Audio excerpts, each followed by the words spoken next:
Hello students, हम पढ़ रहे थे वायुमंडल। वायुमंडल के अंदर हमने चर्चाएं की हैं,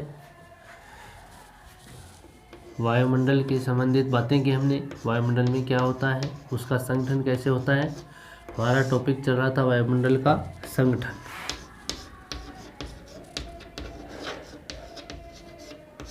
composition of the atmosphere, composition of the atmosphere. ठीक है, वायुमंडल का संगठन, जिसके अंदर हमने 3 बातें की हैं। एक तो की हमने गैस, इसमें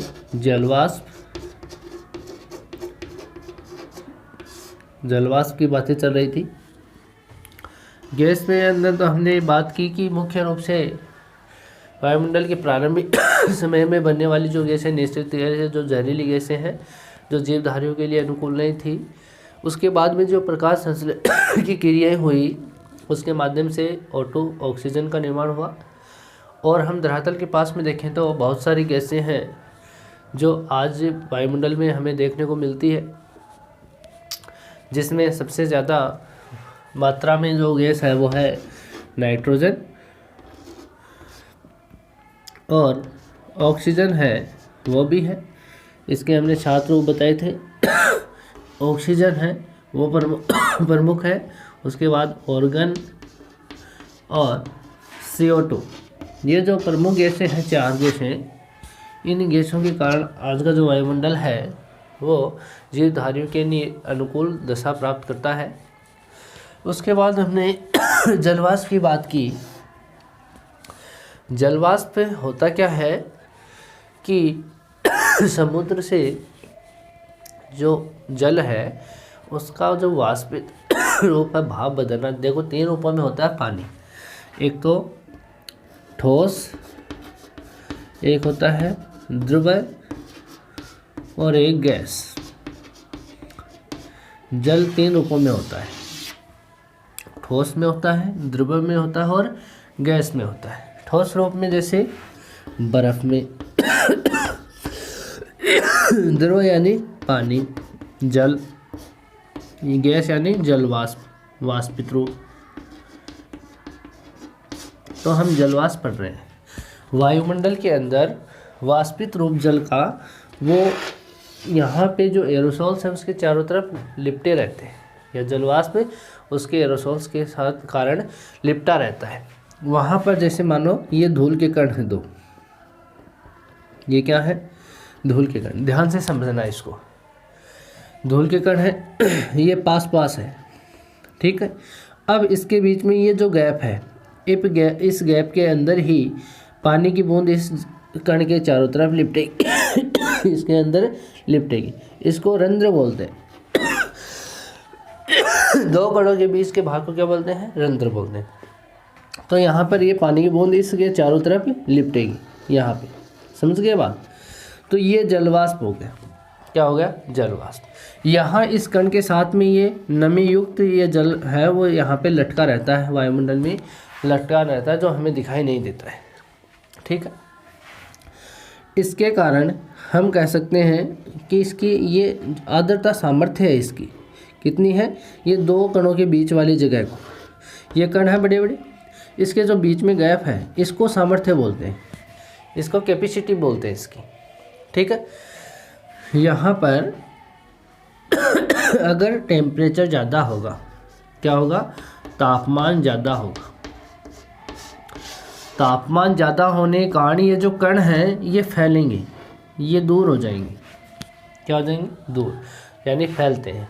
कोई भी चीज़ गर्म होगी वो फैलेगी तो इसके बीच में क्या हो जाएगा, गैप हो जाएगा। अब इसकी आर्द्रता सामर्थ्य क्या होगी, बढ़ गई, यानी पहले इतनी जगह थी, अब ये जगह कितनी हो गई, इतनी। तो तापमान के साथ आर्द्रता धारण करने की क्षमता बढ़ेगी, यानी यहाँ पे इसकी क्षमता क्या हो गई, ज़्यादा हो गई। तो आर्द्रता की जो सामर्थ्य है वो क्या हो जाएगा, तापमान के साथ बढ़ जाएगा। हमने कल लिखा था ना, यहाँ पे कल वाले वीडियो में लिखा हमने कि तापमान और आर्द्रता सामर्थ्य समानुपाती होते हैं। सामर्थ्य,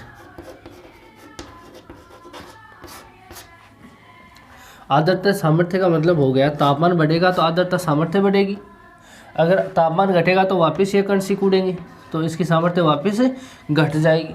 ठीक है, तो यहाँ पे लटके हुए भाग हैं, वहाँ पे तापमान बढ़ेगा तो आर्द्रता सामर्थ्य भी बढ़ेगी, इसको आप ध्यान में रखना। तो जलवाष्प जो है, इससे यहाँ वायुमंडल में कई प्रकार की विशेषताएं देखने को मिलती है। यहाँ पे जैसे कोहरा है, कोहरा, ओस है, कुहासा है, ठीक है, इनके रूप में हम जलवाष्प को देख सकते हैं। जब कोहरा होता है, सर्दियों में धुंध आती है, तो उस समय आपको दिखेगा कि आप चल रहे हो तो आपके चेहरे पे पानी की बूंदें सी लग जाएंगी। ठीक है, वो क्या है, जैसे आपको बता दिया जाए कि कोई वाहन खड़ा हो, रात के समय कोई वाहन खड़ा हो, वाहन बाहर खड़ा है, रात को धुंध आई, सर्दियों का टाइम है, उस समय जो रात को आप देखोगे तो उस गाड़ी के शीशे पे आपको पानी नज़र आएगा, पानी की बूंदें वहाँ पे क्या आएंगी, नज़र आएंगी। वो कहाँ से आई? ऐसा तो है नहीं कि रात को बारिश आई है, वो कहाँ से आई? वो वायुमंडल में जो जलवाष्प हैं उनमें टेम्परेचर कम होने की वजह से क्या होता है, टेम्परेचर कम होने की वजह से, समझना इस चीज़ को। यहाँ पे टेम्परेचर कम होगा तो इसकी आर्द्रता सामर्थ्य क्या होगी, कम होगी, जो इसके बीच में पानी है वो मिल जाएगा। यहाँ पे दोनों कणों के चारों तरफ लिपटा हुआ जो पानी है वो इसमें क्या हो जाएगा, मिल जाएगा, और ये बड़ी बूंद बन जाएगी। और ज़्यादा बड़ी बूंद होगी तो ये अपना वेट को लटका के नहीं रख सकती वायुमंडल में। ज़्यादा बड़ी बूंद होती है, वो बूंद क्या होगी, फिर नीचे आ जाएगी, वायुमंडल से नीचे आएगी, नीचे कोई भी साधन हो, कोई भी वस्तु पड़ी हो, उसके ऊपर वो पड़ जाएगी, तो वहाँ पे वो बूंद के रूप में हमें देखने को मिल सकती है। तो जलवाष्प है वो तापमान पर निर्धारित होता है। ठीक है, जलवाष्प तापमान बढ़ेगा तो वहाँ पे आर्द्रता सामर्थ्य बढ़ेगी और मौसम साफ रहेगा। ठीक है, अगर तापमान घटने से जो जलवाष्प है वो, उसकी आर्द्रता सामर्थ्य घटने से जलवाष्प के कणों की बूंद होगी बड़ी, फिर वो कोहरा या ओला या कुहासा जैसी समस्या को पैदा करता है। ओस आएगी, ओस जलवाष्प की बूंदों से आती है ठंडी रात्रियों में। ठीक है, धरातल, मौसम साफ होना चाहिए उसके लिए, मौसम साफ का मतलब आकाश साफ होना चाहिए। अगर आंधी आएगी तो उन जलवाष्प की बूंद को उड़ा करके ले जाएगी। ठीक है, तो वहाँ पे आसमान साफ होना चाहिए और ठंडा धरातल होना चाहिए, ठंडी रात होनी चाहिए, जिसके कारण वो वहाँ पे जलवाष्प वो बूंद में बन जाए और वो नीचे धरातल पर आ जाए। ठीक है, तो ये हो गई जलवाष्प की बात वायुमंडल के अंदर। उसके बाद हम बात करें एरोसोल। वायुमंडल में तीसरा जो संगठन बनाता है इसका, यानी वायुमंडल को बनाने वाला कारक है, वो है एरोसोल।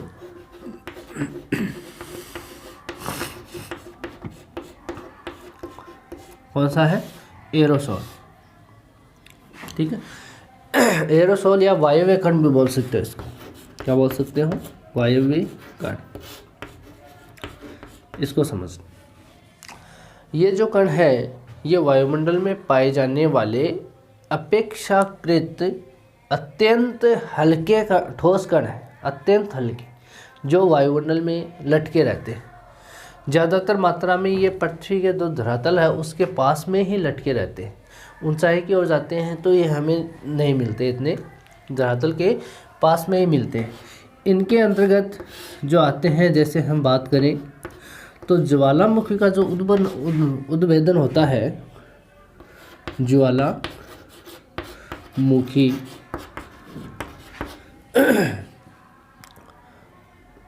के उद्भेदन से निकले धूल व राख के कण ये एरोसॉल्स क्या होते हैं उनकी बात कर रहे हैं। दूसरा हम कह सकते हैं जुते हुए जो खेत हैं, जुते हुए खेतों से उड़े धूलकण, या कह सकते हैं हम रेगिस्तान से उड़े धूलकण, रेगिस्तान से उड़े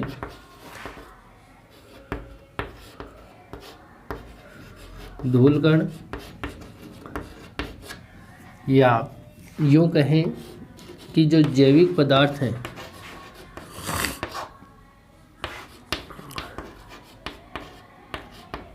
जैसे बैक्टीरिया है, पराग, जैसे हम कह सकते हैं। और की बात करें तो जो धुआं है, धुआं से भी कण है, धुआं, राग जैसे पदार्थ, इनसे जो कण बनते हैं ये कण, या हम कह सकते हैं जो सागरीय तली है इसके नमक के कण, सागरीय भाग में नमक के कण, नमक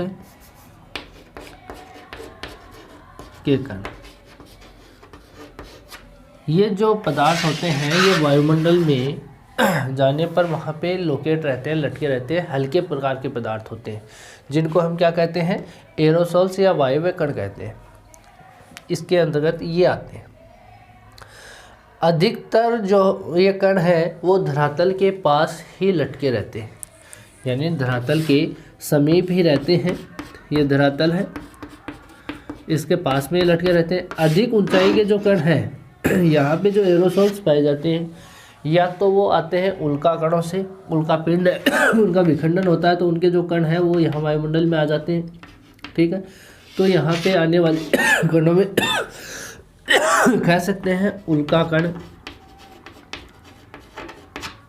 या यूँ कहें कि जो ज्वालामुखी है, ज्वालामुखी का विस्फोटकारी जो रूप होता है उसके कारण जो निकले हुए कण हैं उनसे भी हम मान सकते हैं अधिक ऊंचाई पर या ऊपरी वायुमंडल में। निचले वायुमंडल में तो ये है, ऊपरी वायुमंडल है, इसके अंदर जो ज्वालामुखी का विस्फोटकारी रूप है, विस्फोटक ज्वालामुखी,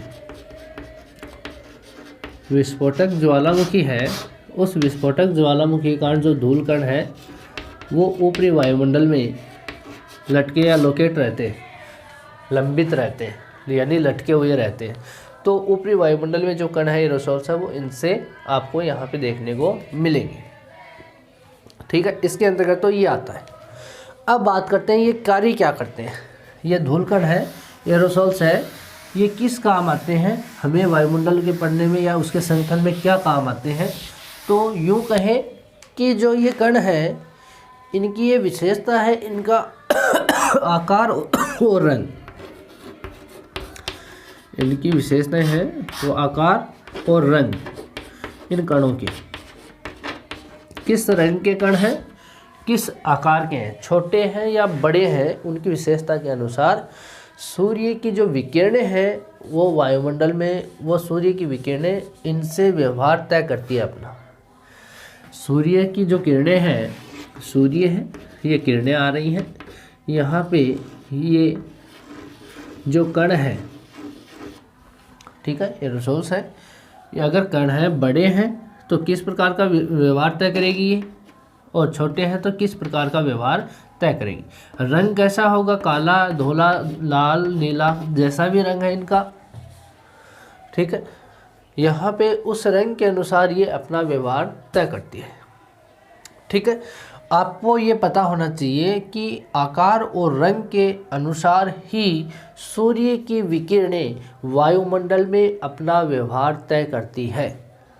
ठीक है, ये जो कण है, ये कण 3 प्रकार के गुणों की विशेषताओं को रखते हैं। एक तो रखते हैं अवशोषण, क्या रखते हैं ये, अवशोषण, प्रकीर्णन, स्कैटरिंग प्रोसेस, ऑब्जर्वेशन, अवशोषण, ऑब्जर्व, ठीक है, प्रकीर्णन और परावर्तन। 3 प्रकार की क्या रखते हैं, अपने गुण रखती है। कौन रखते हैं? ये जो एरोसोल्स होते हैं ये रखते हैं। ये सूर्य से आने वाली किरण का अवशोषण करते हैं। क्या करते हैं? ये अवशोषण करते हैं। अवशोषण करेंगे तो जैसे मानो अवशोषण काला अगर कण है, काला रंग है उस कण का, तो वो उस सूर्य की विकिरण का ज़्यादा अवशोषण करेगा और वहाँ पे तापमान को बढ़ाएगा। क्या करेगा? तापमान को बढ़ाएगा। ठीक है। अगर इसका रंग सफ़ेद है कण का, तो वो इस आने वाली सूर्य किरण का अवशोषण नहीं करेगा, उसको वापस भेज देगा। अगर कण गर्म होगा तो उस स्थान का वायुमंडल तो क्या होगा? गर्म। वापस वो टकरा करके अंतरिक्ष में चला जाएगा तो वो इतना गर्म नहीं होगा। तो ये अवशोषण वाली क्रिया है, ये इसको कैच करने वाली क्रिया है। इसीलिए आप लोग देखते होंगे रंग बहुत ज़्यादा महत्वपूर्ण होता है। सर्दियों में आप लोग काले कपड़े ही क्यों पहनते हो? गर्मियों में सफ़ेद कपड़े ही क्यों पहनते हो? क्योंकि गर्मियों में तापमान ज़्यादा होने से सूर्य से आने वाली किरणें सफ़ेद रंग के टकरा करके परावर्तन वापस कर जाती है। जबकि काला रंग अगर गर्मियों में पहनोगे तो सूर्य से आने वाली किरणों का वो अवशोषण करता है, उसको कैद कर लेता है, उसको बाहर वापस नहीं जाने देता। काला रंग कभी भी सूर्य किरणों को अवशोषण करने के बाद में बाहर नहीं जाने देता, इसलिए वो काला रंग के जो कपड़े होते हैं वो अधिक गर्म हो जाते हैं और अधिक गर्म होने के कारण वहाँ पर आपको गर्मी महसूस होती है। इसलिए आप लोग गर्मियों में सफ़ेद रंग के कपड़े ज़्यादा पहनते हो। ठीक है। तो रंग जो है वो सूर्य की विकिरणों के लिए तापमान बढ़ाने और घटाने का काम करता है। तो ये अवशोषण वाली क्रिया यहाँ पे लागू होती है वायव्य कणों से। दूसरा प्रकीर्णन, स्कैटरिंग प्रोसेस। ये जो प्रकीर्णन है, ये प्रकीर्णन है, ये 2 रूपों में होता है। यानी इसका बिखराव, एरोसोल जो कण है इसका बिखराव, सूर्य विकिरण जब एरोसोल से टकराती है तो ये प्रकीर्णित यानी बिखराव हो जाता है। यहाँ से आई और यहाँ बिखर गई। जैसे आपने देखा होगा कोई पटाखे चल रहे हैं, पटाखे नीचे से ऊपर जाके धड़ाम देश से फूट के वहाँ चारों तरफ बिखर जाते हैं। वैसे ही यहाँ पे सूर्य किरणें इस कणों से टकरा करके वहाँ पे उस पटाखे की तरह ही फैल जाती है, बिखर जाती है, जिसको हम कहते हैं प्रकीर्णन, स्कैटरिंग प्रोसेस। ठीक है। क्या कहते हैं इसको? प्रकीर्णन कहते हैं। आ गया होगा समझ में? यहाँ पर इस किरण का बिखरना ही प्रकीर्णन कहलाता है। ये 2 रूपों में होता है। कितने रूपों में होता है? 2 रूपों में होता है। एक तो होता है अचयनात्मक। क्या होता है? अचयनात्मक, या यूं कहें अवर्णात्मक।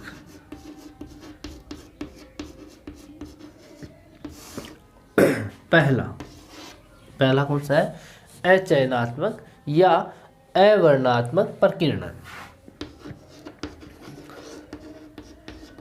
दूसरा, 2 प्रकार का प्रकीर्णन है। दूसरा है चयनात्मक या वर्णात्मक। 2 हो गए, चयनात्मक या वर्णात्मक प्रकीर्णन। अब देखो, चयनात्मक का मतलब हो गया कि सूर्य की जो विकिरणें हैं उनमें से जो दृश्य प्रकाश है, जो दृश्य हमें दिख रहा है, वो बिना किसी रंग के चुनाव के ही बिखर जाए। जैसे मान लो यहाँ से सूर्य की किरण आ रही है और ये सूर्य की किरण यहाँ पर, ये कण है, कण के टकरा करके कोई रंग नहीं लिया, यानी बिना रंग के ही यहाँ पे फैल गई या बिखर गई। इस प्रकार की जो प्रक्रिया होती है उसको अचयनात्मक कहा जाता है। इसको क्या कहते हैं? हम अचयनात्मक कहते हैं। जैसे मानो कि हम इस एक एग्जाम्पल देखें। एग्जाम्पल के रूप में हम देखते हैं कि सूर्य की किरणें जहाँ पे नहीं पहुँचती है वहाँ पर भी उजाला होता है। जैसे सूर्य की किरणें जिस स्थान पर नहीं पहुँचती वहाँ पर भी क्या होता है? उजाला। फॉर एग्जाम्पल बताएं आपको, ये सूर्य है, ये पृथ्वी है। पृथ्वी की किरण तिरछापन लिए हुए 66.5 डिग्री तक ही पड़ती है। कितनी पड़ती है? 66.5 डिग्री तक ही। उसके बाद में सूर्य की किरण सीधी वहाँ पे नहीं जा पाती है। केवल यहाँ पे वायुमंडल में इन टकराने से यहाँ पर इसके सूर्य किरणों का केवल उजाला होता है उत्तरी ध्रुव और दक्षिणी ध्रुव पर। सूर्य की किरणें 66.5 डिग्री उत्तर और 66.5 डिग्री दक्षिण तक ही जाती है। उसके बाद में सूर्य की किरण धरातल पर नहीं पड़ती है। वहाँ पर केवल उस सूर्य की किरणों का वायुमंडल के माध्यम से केवल उजाला ही पहुँचता सॉरी, वहाँ पे क्या पहुँचता है? उजाला ही पहुँचता है। केवल 66.5 डिग्री के मध्य में ही सूर्य की किरणें धरातल पर पड़ती हैं, चाहे वो तिरछी पड़े चाहे वो सीधी पड़े। ठीक है। यहाँ इसके बाद में नहीं पड़ने पर भी वहाँ उजाले का होना, यानी ये जो प्रोसेस है वो अचयनात्मक है। दूसरा एग्जाम्पल आपको बता दें, सूर्योदय या सूर्यास्त के बाद में वह सूर्योदय से पहले उजाला होना।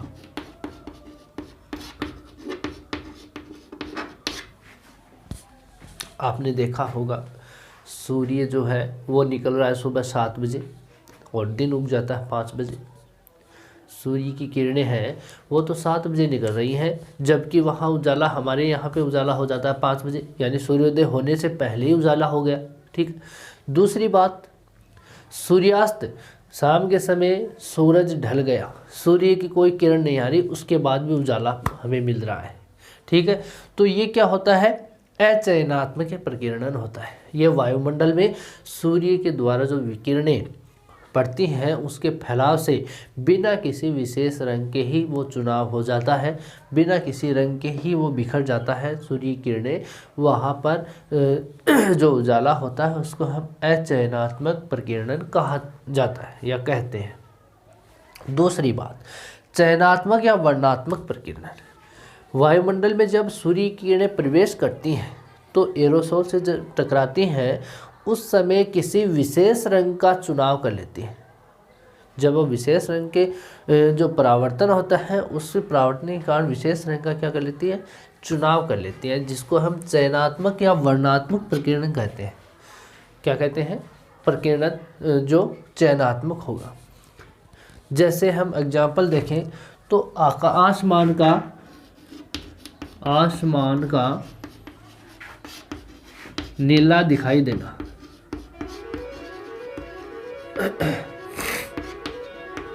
आसमान का नीला दिखाई देगा। पहली कंडीशन, आसमान नीला हमें क्यों दिखता है? क्योंकि सूर्य से आने वाली किरणें जब एरोसोल से टकराती है तो एक विशेष रंग का चुनाव कर लेते हैं, जिससे हमें आसमान क्या दिखता है? नीला दिखता है। जबकि आसमान है कैसा? काला। अंतरिक्ष कैसा है? काला है। जबकि हमें तो नीला दिखाई देता है, वो इस वायुमंडल में एरोसोल्स के कणों के कारण ही दिखाई देता है। यहाँ पे जो जलवाष्प है, गैस है, एरोसोल्स है, इसके कारण हमें आसमान नीला दिखता है। अन्यथा यहाँ से अगर हम हाइट पे जाएंगे, जब वायुमंडल से बाहर जाएंगे तो हमें सब काला नज़र आएगा, क्योंकि अंतरिक्ष होता है वहाँ पे वो अंधेरा ही रहता है। ठीक है। तो हम कह सकते हैं कि यहाँ पे जो चयनात्मक एक विशेष रंग का चुनाव करते हैं वो प्रकीर्णन कैसा होता है? चयनात्मक होता है। दूसरा एग्जाम्पल लें, आसमान का नीला दिखाई देना, ये तो ठीक है। दूसरा लें, सूर्यास्त व सूर्योदय के समय आसमान में लालिमा का पाया जाना। कभी कभी हम देखते हैं सुबह और या शाम के समय आसमान पूरा अपने को लाल नज़र आता है, पूरा आसमान हमें ऐसे घटा दिखती है कि लाल आसमान हाज। ठीक है। कभी आपने भी देखा होगा। तो वो एक विशेष रंग का चुनाव है। एक रंग का मतलब लाल रंग का, वैसे नीला आसमान है तो नीला है और वो लाल रंग है, तो वो एक विशेष चुनाव है वहाँ पे। ठीक है। तो आसमान का और जो सूर्योदय सूर्यास्त के समय हमें आसमान का लालिमा के रूप में पाया जाना, वो भी एक विशेष रंग का ही चुनाव है, जिसको हम चयनात्मक वर्णात्मक प्रकीर्णन कहते हैं। ठीक है। ये बात हुई प्रकीर्णन की, परावर्तन की। जो ये टकराता है और इससे वापस जाता है, इसकी क्रिया को हम कहते हैं परावर्तन। परावर्तन मतलब जब सूर्य की किरणें यहाँ आती हैं तो अगर बड़ा कण है तो यहाँ पर इससे टकराकर सीधा वापस अंतरिक्ष में चला जाता है। क्या चला जाता है वापस अंतरिक्ष में, जिसको हम क्या बोलते हैं, एल्बिडो बोलते हैं। ठीक है, जब आगे आएगी इसकी बातें तो हम इसकी चर्चा करेंगे। नेक्स्ट जो पॉइंट है इसमें एरोसोल्स के, इसमें आर्द्रताग्राही केंद्रक का है। इसका है आर्द्रताग्राही केंद्रक, इसमें है एरोसोल्स की बातें हो रही है। कौन सा है, आर्द्रताग्राही नाभिक,